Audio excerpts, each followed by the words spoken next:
हम इंडियंस ने 3 तरह के गानों पे डांस करते हैं। पहला तो वो जिसका मतलब हमें अच्छी तरह पता होता है। मैं नाचू आज छम छम छम छम छम छम। दूसरा वो जिसका मतलब हमें पता भी होता है लेकिन जानकर अनजान बने रहते हैं, बस नाचने से मतलब।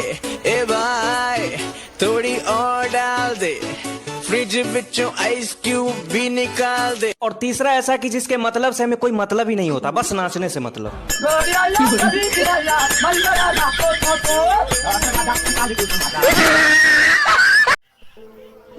अरे भाई, हाँ भाई। ये गैस का बाटला लेके किधर जा रहा है?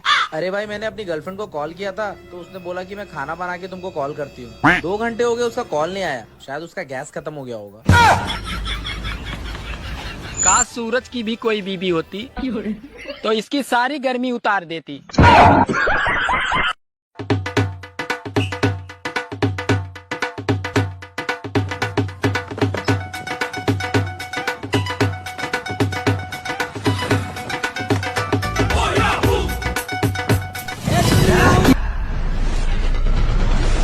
एक आदमी दूधू को दिखाई देता हमके। मार लेने बड़ी सारे बाबू, बिहार में मत गए हम मार के, न तो महाराज को ऐसे कि बिहार में सीआर के चेकिंग हो पता।